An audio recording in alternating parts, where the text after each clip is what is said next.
Welcome to this webinar on key strategies to support learners with English as an additional language, hosted by Widgit Software and presented by the wonderful Jenny Smith and Shabnam Shah, expert practitioners from the EAL New Arrivals team, Early Years Education and Skills at Sheffield City Council. Widgit has a vision to increase access to text and communication through a well thought out, educationally sound and consistent set of over 20,000 symbols.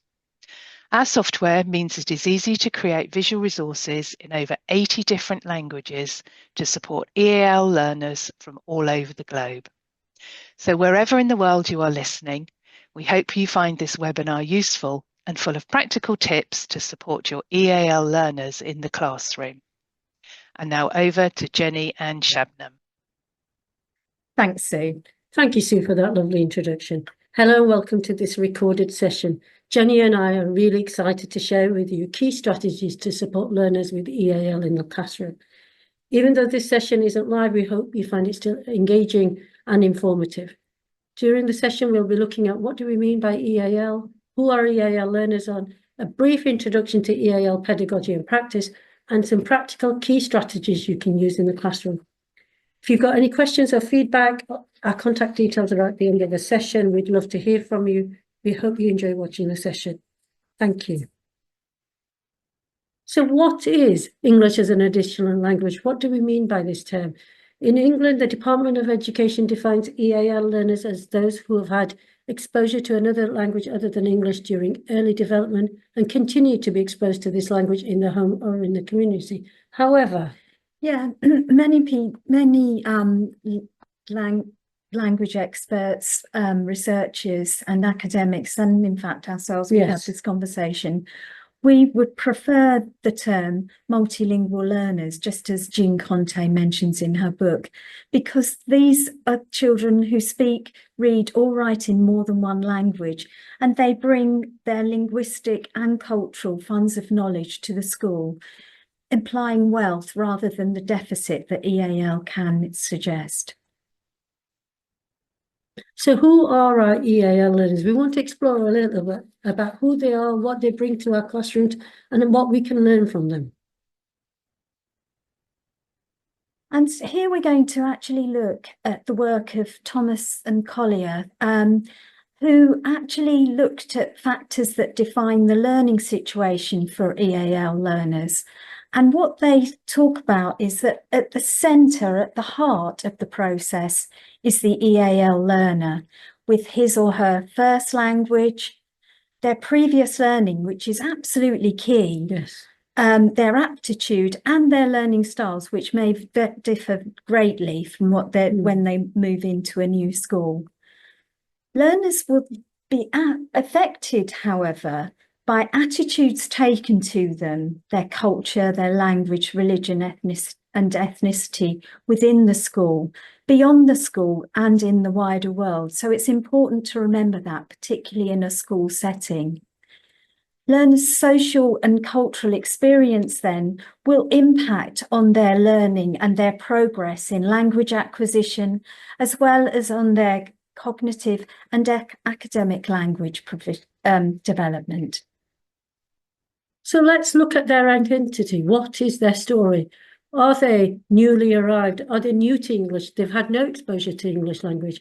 Or are they an advanced learner who's actually beyond that new language learning and actually are ready for more fluency and more academic language development? Are they literate in their first language? Can they read and write? Or are they just in that understanding and speaking and listening stage? Are they multilingual? Many of our learners are multilingual. They speak 2, 3, 4, even 5 languages. Where were they born? Where have they travelled to and from? And what languages have they picked? So EAL learners bring with them a huge number of different identities. And we want to share with you some tools that allow you to capture that easily. Yeah. So I wanted to share with you an example of Ibrahim. He's 7 years old. He's from an Indian background and he speaks Hindi fluently. He can read and write in Hindi. He went on an extended visit to see family and friends last year to India. He's a brother. He's also learning to read and write in Arabic, and he attends madrasa. Many of our learners with EAL attend language schools or supplementary schools to keep that home language going. He was born in London. He likes maths. He wants to be an architect, very intelligent young boy. He enjoys sports and he particularly likes football and squash. He's a member of the local mosque. So what we've shared with you is Ibrahim's many different identities that he has and that he brings into our classroom. So what I wanted to share with you is this blank pro forma that you can capture all of that. But if you've got learners who don't speak a lot of English, Jenny's going to share with you something that she's designed to support capturing that identity. Yeah, this is something that we've developed for primary and secondary, and it captures the identity just as the profile for Ibrahim. However, it's very visual, so even if there's very little English with that the pupil has, we can capture some of that, and we use it a lot in terms of baseline assessment. We start with the name at the top here. Hopefully you can see my arrow. And actually, you know, what they prefer to be called, but also the correct pronunciation, because your name is so fundamental to your identity. And if you can phonetically capture that, then everybody in the school can use the same name. Also, obviously, the country that they're from and the countries they've lived in, or because that can be numerous, and to capture that really helps as well to understand in terms their language profile. The blue box here looks at all the languages, whether they can understand it, speak it, or are literate in it. And it is important to capture all of that, because again, if we're drawing on what Collier said, you know, we really need to think of the child and their language and the whole child process.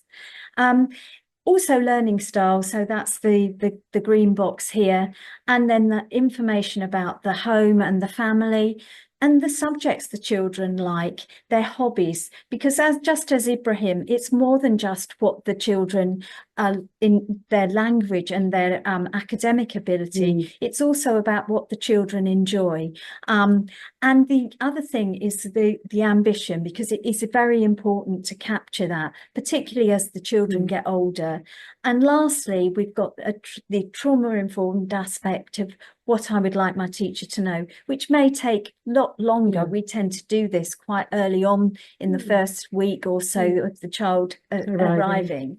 However, this part might be revisited when the child feels more comfortable to talk to the trusted adult.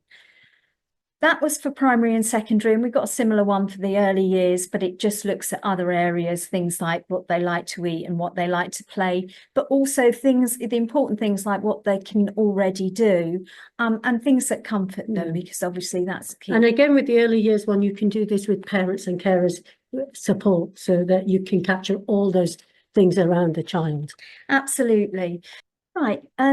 We feel it's really important to just share a little of the EAL pedagogy, and who better to go to than Jim Cummins, who is actually most EAL pedagogy is underpinned by his theory.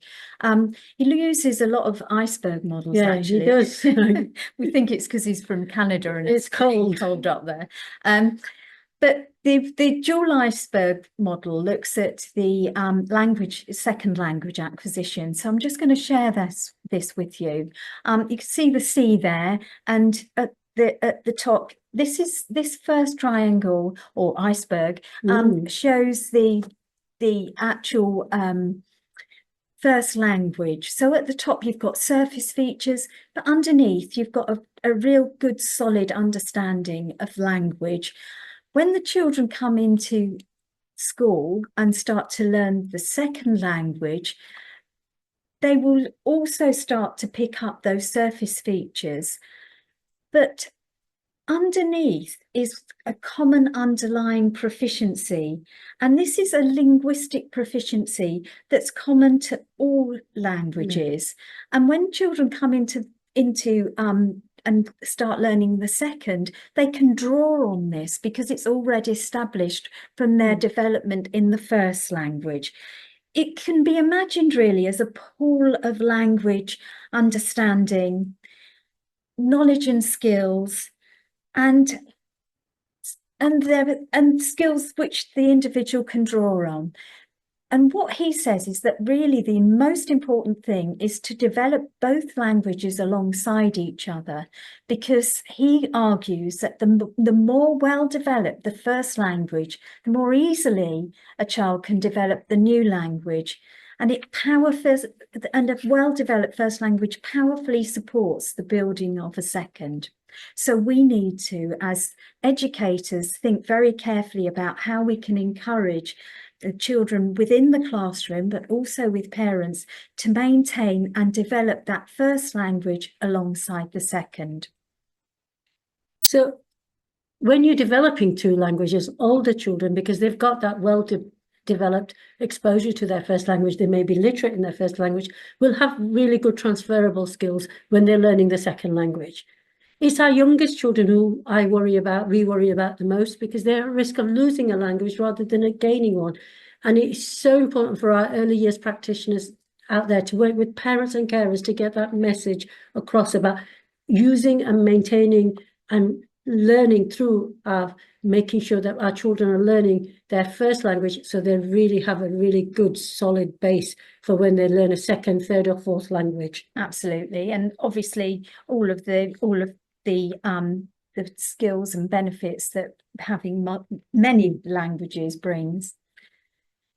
So our last bit of pedagogy looks at Professor Jim Cummings again, and this is his iceberg model of language development. And again, we've got the C, and at the tip of the iceberg, we've got what's called BICS, basic interpersonal communicative skills. And that is the common communicative language. It's that conversational fluency, that surface fluency that develops first in face-to-face settings, highly contextualized. And within 2 years, a child can develop this basic of communicative skills. Social skills, really. And basically what they then do, and this is more important because they can appear then to have got English, but actually the important thing is to remember what's underneath. And underneath is the proficiency in terms of the cognitive and academic language. So these have to develop, and it takes actually, with a second language, it can take 5 to 7 years for this understanding of language and all its nuances. So cognitive language is all of that language around thinking. So it's developed through investigating, exploring ideas, problems, etc. But in terms of the academic language, that is the more complex area around using the passive voice, ideas as concepts, agents, vocabulary with Greek and Latin roots, metaphor, nominalization, all of those more nuanced ideas around language. That can take 5 to 7 years, and academics have said that can, dependent on the level, can develop, that take even longer than that. So it is important, because even our children that appear to be fluent could well need that extra boost with language focused work so that they can develop their language. So EAL is not like a subject like history or maths or science, and it doesn't come with a curriculum map. But learners with EAL have a double job to do. They need to learn English, but they also need to learn through English. So EAL learners need to learn the curriculum and the whole vocabulary of the curriculum, and they need full exposure.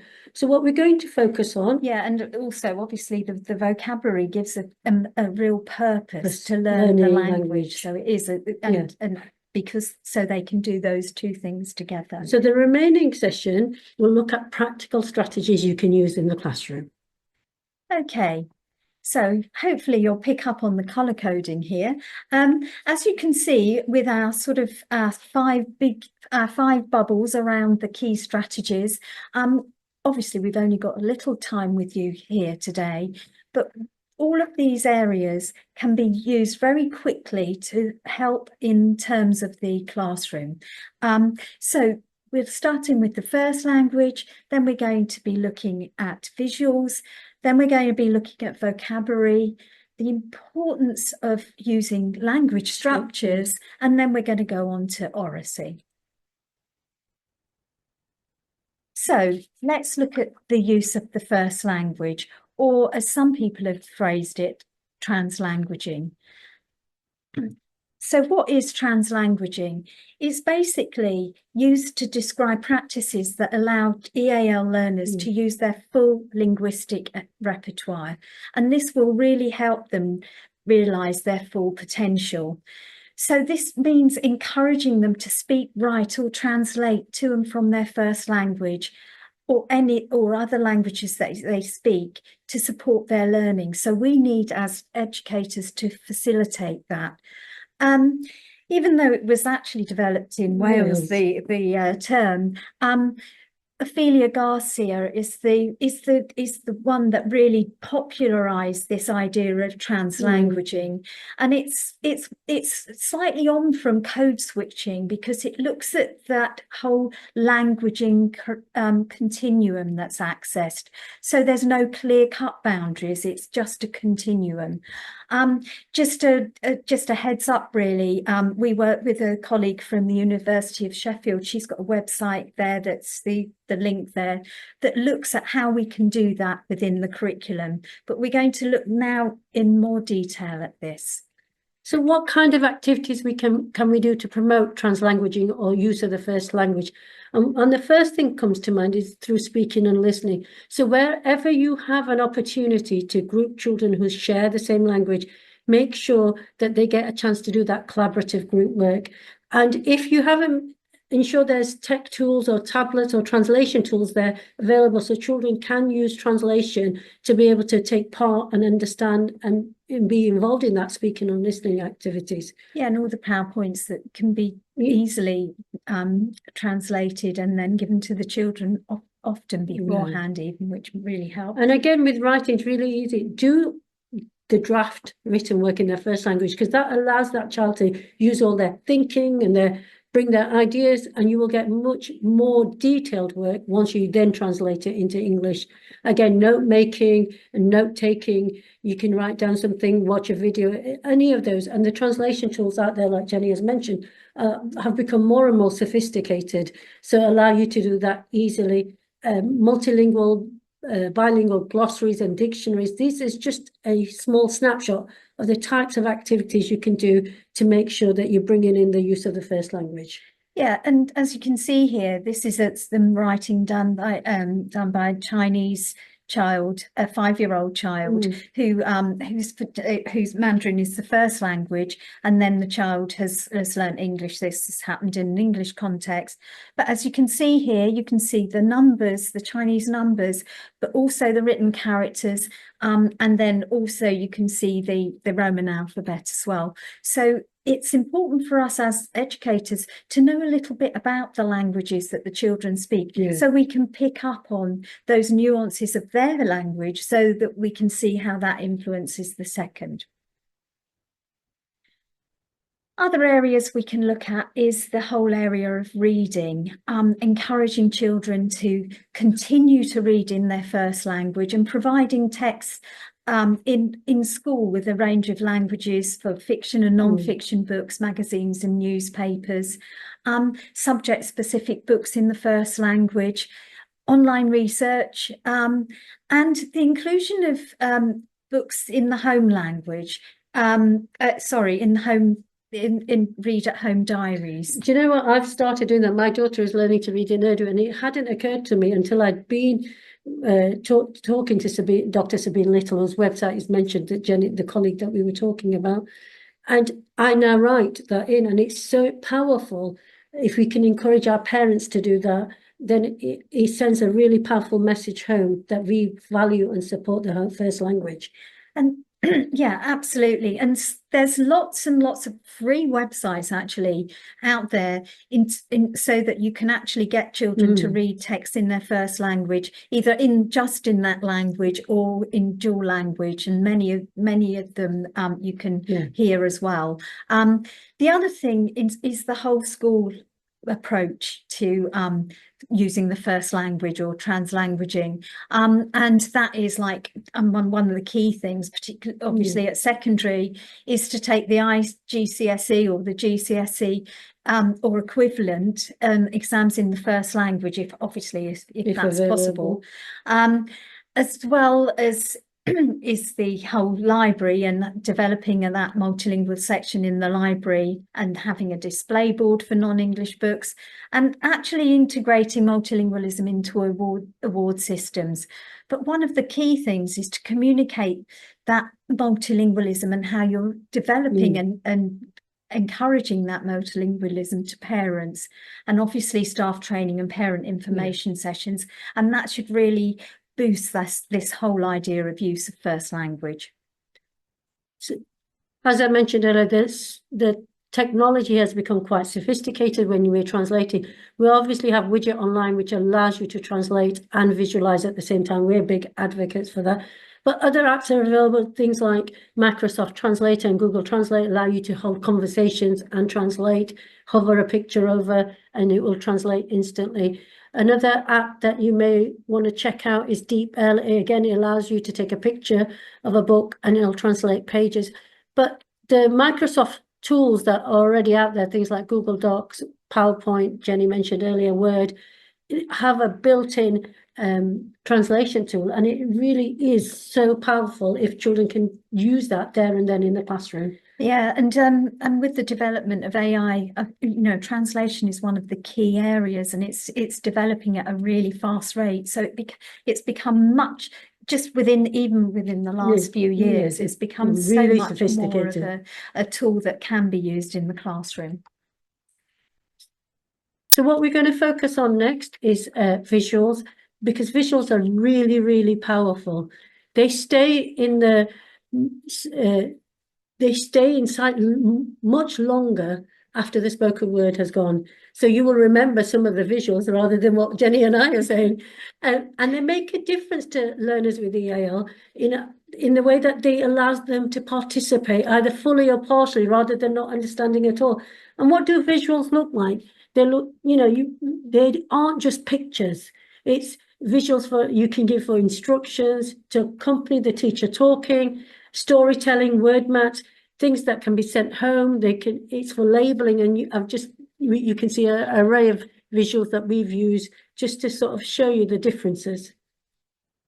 Yeah, and substitution tables, the one down there can be as sophisticated as you can get them, but actually they're a great tool for EAL, obviously for the visuals, but also for the sentence structure. Now, that's visuals. Key visuals are slightly different. Obviously, they're still visual, but they're not simply images. They're ways of presenting information visually. And they help learners organise their ideas before they actually then go on to talk or write, and provide a structure and predictability that then promote independence. And obviously, if you're learning the language, they're a great tool to use. And these can come in many different forms: tables, charts, grids, matrix, and diagrams. Yeah, your favourite? My favourite. Great for characters.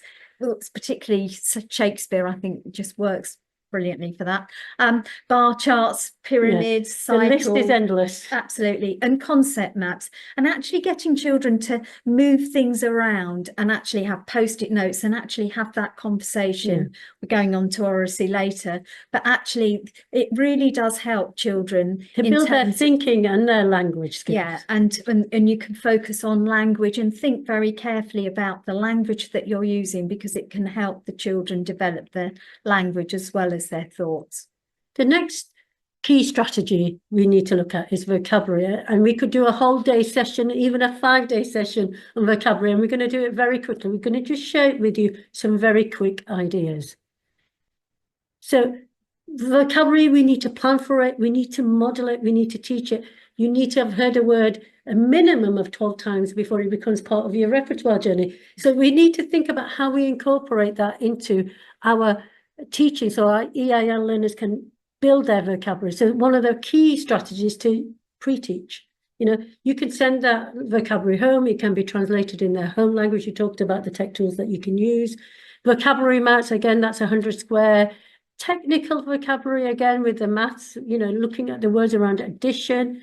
Yeah, because that can sometimes really trip pupils up, can't it? They've learned one word for it, and then in an exam they can. And again, like I said, EAL hasn't got a set curriculum, so they need exposure in every subject area. And one of the problems can be that we feel that we've got to limit the number, but actually it's the opposite to that. They need a rich repertoire so that they can really sort of not get tripped up, particularly in sort of context-reduced situations like exams. And again, things like words with multiple meanings. So if you take that specialist vocabulary around science, and those are all science words, if you can see Jenny's arrow hovering. But if I just take the word cell, that's you know, you could be a plant or an animal cell. But even in science, we've got multiple meanings. So it could be a battery cell in terms of physics, or it could be a mobile phone, cell phone, especially if you're in America. Or if you're just hearing it, it could be something that someone's selling in a shop. So it's really important that children are exposed to this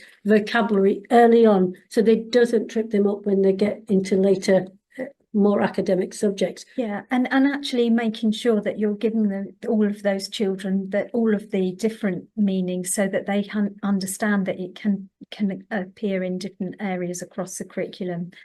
The other thing that is really important is to actually think about with a structured school approach to promoting vocabulary.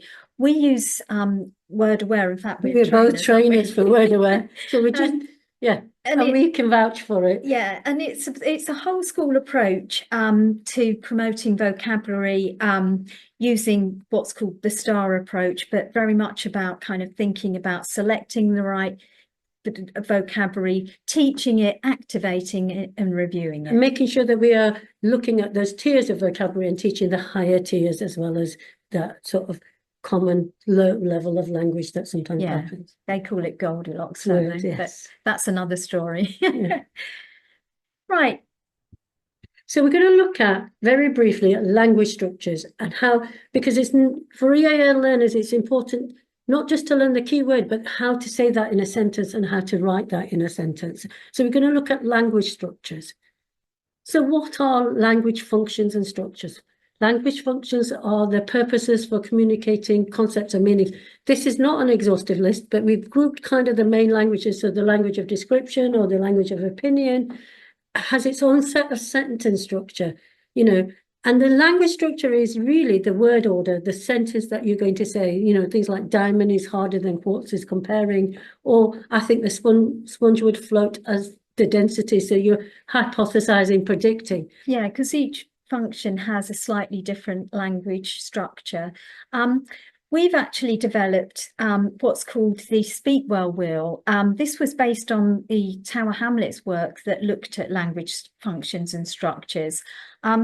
And we'd just like to show you what we've done. We pulled a lot of their work together, and we've got the function, so you can see here describing, explaining, retelling, predicting and hypothesizing, and then we've actually put all of those sentence starters. This was originally a primary tool, so the first sentence starters are in sort of earlier years, and the darker is where they're more complex sentences. But because we've used them in primary and secondary, it's really helpful now we've just made it light and dark so that you can use them in different situations. So for instance, if you're doing science, you might look at predicting and hypothesizing when you're actually trying to predict and hypothesize. But when it's a discussion exercise, getting the children to actually use these words, maybe even keeping a tally, and as you can see here, you can cut them up and put them on a ring, then you can actually really get the children to use those. They've got the vocabulary and using the extended sentences, and we've found that this has a real impact not only in their speaking and listening, but you can see it in writing as well. Absolutely. So moving on to our final strategy is we want to look at the development of oracy and speaking and listening. And I want to share with you one of our favourite quotes. reading and writing float on a sea of talk. If we want to improve our children's reading and writing, we need to make sure they're able to say that language and express themselves. And I think Barnes coined it really, really well, that without that talk, we're not going to get the quality reading and writing. So some really quick things to think about for learners with EAL. They need so many opportunities to use that spoken language. As I said earlier, you need a minimum of 12 encounters with the word before it becomes part of your repertoire. So we need to build those encounters in. It's not going to just happen automatically. Yeah, because if they've said it themselves, then it's much more likely to have gone into the long-term memory. So as you can see here, to create sort of ground rules for talk is really, really important, because as Neil Mercer, the Oracy Cambridge, he talks about, we teach children to read and write, but actually do we teach them to talk? And part of that is establishing ground rules so that talk can be purposeful and actually learn all of those nuances of working with each other. As well as the ground rules, we need to look at some speaking and active speaking and listening activities, and wanted to share with you some very brief ones. One-way information gap, where one person has the information and the other doesn't. Classifying, two-way information gap. There's so many. We could have done a whole session. Like I said, we could do sessions on many things, but wanted to share with you some of the resources we've featured here from this brilliant free website called collaborativelearning.org. If you haven't come across it, do Google, do look at it. It's got so many resources for all ages and stages. Yeah, and I think, whether it's pair work or groups of 3 or more, it really is important to be thinking about the roles, having these sentence stems, and actually getting children to talk and use the language themselves, because that's when it's going to really include and start to really come out. The other thing we would say about any kind of oracy is the fact, and this is going back to the translanguaging, is to make sure that you're using the first language. So grouping, if you're lucky enough to have a group of children, particularly when it's actually collaborative, exploratory talk, to get those ideas going, making sure that they can talk together. Or if you're learning a language, to make sure you've got some good English role models within the group. And thank you for listening. I hope you've enjoyed it, found something useful.